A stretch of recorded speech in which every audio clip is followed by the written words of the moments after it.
ఈరోజే శుక్రవారం, అలానే వైకుంఠ ఏకాదశి కూడా ఈరోజు సాయంత్రం 6 గంటల 30 నిమిషాల తరువాత లేదా 30 నిమిషాలలోపు కేవలం ఈ ఒక్క చెట్టుని తాకి వస్తే చాలు, కటిక దరిద్రుడు కూడా ధనవంతులుగా మారిపోతారు.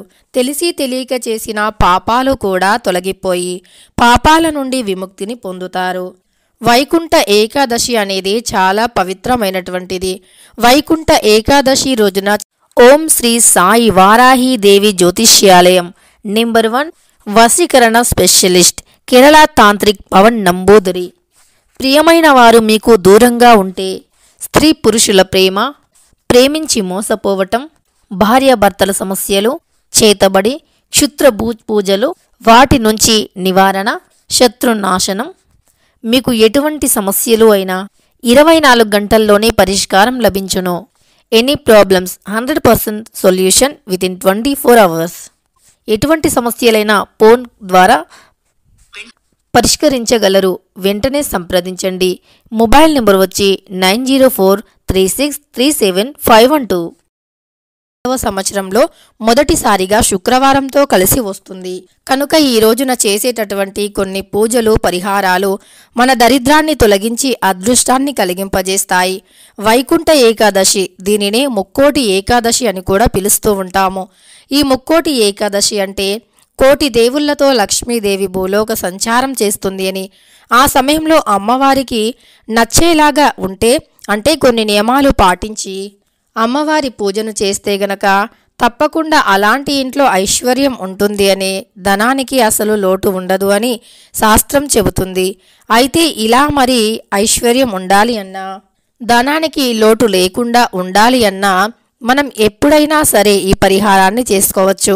ఐశ్వర్యం అనేది వృద్ధి చెందాలి అన్నా, ఆరోగ్యంగా ఉండాలి అన్నా, మన జీవితం అనేది మనకు నచ్చే విధంగా ఉండాలి అన్నా ఖచ్చితంగా ఈ పరిహారాన్ని చేయవలసిందే. అంటే మనకు చెట్లలో కూడా కొన్ని రకాల చెట్లు దైవానికి సంబంధించినవి ఉంటాయి. ముఖ్యంగా మన భారతీయ సంస్కృతి ప్రకారం చెట్లను పూజించే సంస్కృతి ఉంది. ఎందుకంటే చెట్లు అనేవి లక్ష్మీదేవితో సమానంగా భావిస్తూ ఉంటాము. ఎందుకు చెట్లకు ఇంతటి ప్రాముఖ్యత అంటే, చెట్లు లక్ష్మీదేవితో పాటు ఉద్భవించాయి. అంటే క్షీరసాగర మదనం జరిగిన తరువాత లక్ష్మీదేవి పాల సముద్రం నుండి ఉద్భవిస్తున్న సమయంలో అమ్మవారితో పాటు అమృతం, ఆలాహలంని, దానితో పాటు కొన్ని కల్ప వృక్షాలతో అమ్మవారు జన్మించారు. అమ్మవారి రాకతో దేవతలు తాము పోగొట్టుకున్న సంపదను పూర్తిగా తిరిగి పొందారు. అప్పటి నుండి లక్ష్మీదేవిని ధనానికి అధిపతిగా ప్రకటించారు. అందువల్ల మనమంతా కూడా అమ్మవారి అనుగ్రహం కోసం ఎన్నో పూజలు చేస్తూ ఉంటాము.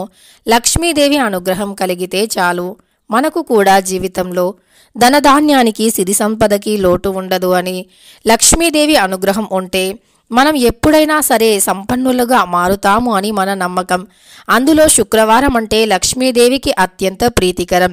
శుక్రవారం రోజున లక్ష్మీదేవిని ఎర్రటి పుష్పాలతో పూజించి, అమ్మవారిని ఆవు పాలతో అభిషేకించి, ఇంట్లో ధూపం వేసి ధూపదీప నైవేద్యాలతో అమ్మవారిని ఇంట్లోకి ఆహ్వానిస్తూ ఉంటాము. ఇలా అమ్మవారి కరుణా కటాక్షం ఉంటే తప్పకుండా స్త్రీ యొక్క సౌభాగ్యం, సంపద పెరుగుతుంది అని మనమంతా నమ్ముతూ ఉంటాము. ముఖ్యంగా అమ్మవారు రంగు, రూపం, రుచి, సువాసనలో ఉంటారని శాస్త్రం చెబుతుంది.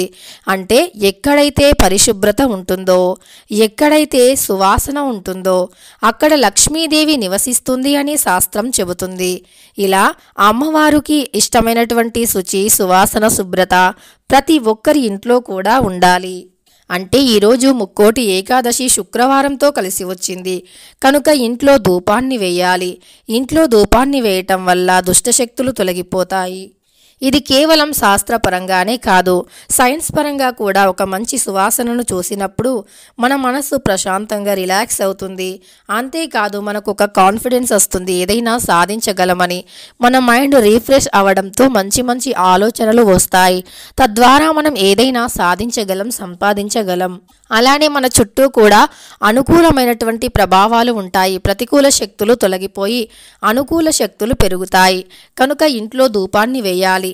ఈరోజు ఇంటి ముందు ముగ్గులు వేసి గుమ్మానికి రావి తోరణాలు కానీ మామిడి తోరణాలను కానీ కట్టాలి. కర్పూరం హారతిని విష్ణుమూర్తికి సమర్పించాలి.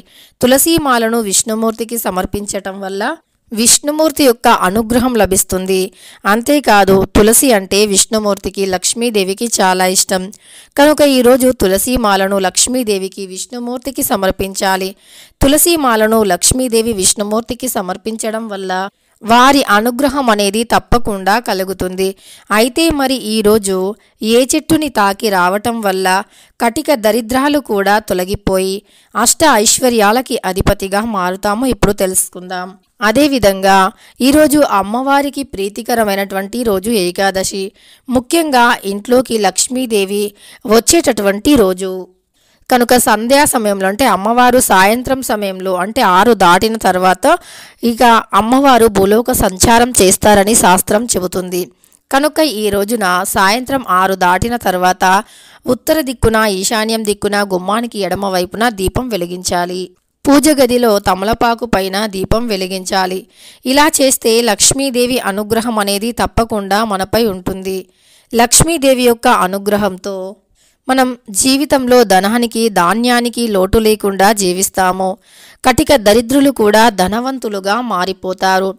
అదేవిధంగా ఈరోజు ఎంతో పవిత్రమైనటువంటి రోజున ఈ ఒక్క చెట్టుని తాకి వస్తే చాలు కటిక దరిద్రుడు కూడా ధనవంతులుగా మారిపోతారు. తెలిసి తెలియక చేసిన పాపాల నుండి విముక్తిని పొందుతారు. అయితే ఆ చెట్టు ఏమిటి అంటే రావి చెట్టు. రాగి చెట్టు అనేది అత్యంత పవిత్రమైనటువంటిది. మనం ఎక్కువగా పూజించే చెట్లలో తులసి చెట్టు తర్వాత రాగి చెట్టే వస్తుంది. ఈ చెట్టుని కొన్ని ప్రత్యేకమైనటువంటి రోజుల్లో పూజించటం కానీ తాకటం కానీ చేసినా తెలిసి తెలియక చేసిన పాపాల నుండి విముక్తిని పొందుతాము. ముఖ్యంగా పితృదోషాలు సైతం తొలగిపోతాయి. దీనినే అశ్వాద్ధ చెట్టు అని కూడా పిలుస్తూ ఉంటాము. ఈ చెట్టు పైన లక్ష్మీ నారాయణులు నివసిస్తారు అని శాస్త్రవచనం. కనుక రాగి చెట్టు అత్యంత పవిత్రమైనటువంటిది. రాగి చెట్టుని తాకిన రాగి చెట్టు కింద ఈరోజు ఏకాదశి శుక్రవారం, అందులో ముక్కోటి ఏకాదశి, దీనినే వైకుంఠ ఏకాదశి అని కూడా పిలుస్తూ ఉంటాము.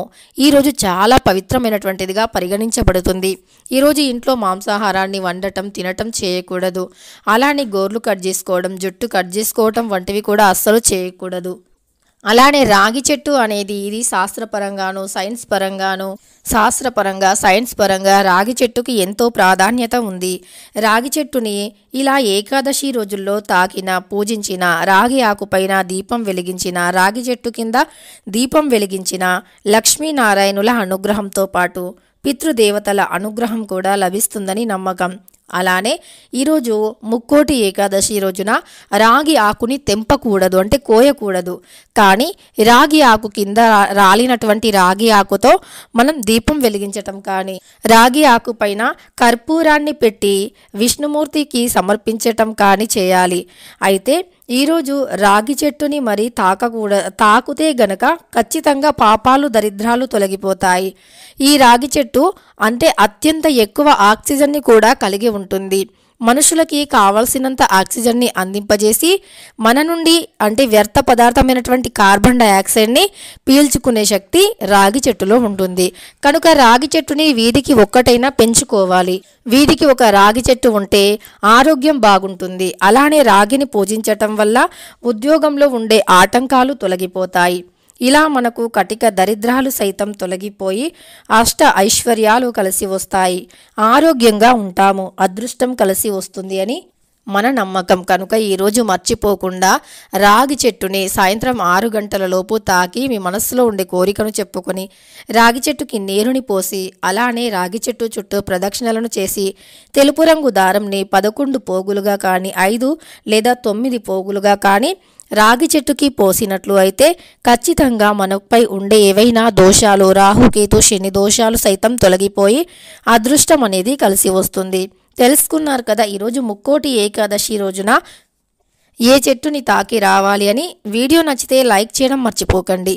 ఇలాంటి ఎన్నో వీడియోస్ కోసం ఛానల్ని తప్పకుండా సబ్స్క్రైబ్ చేసుకోండి.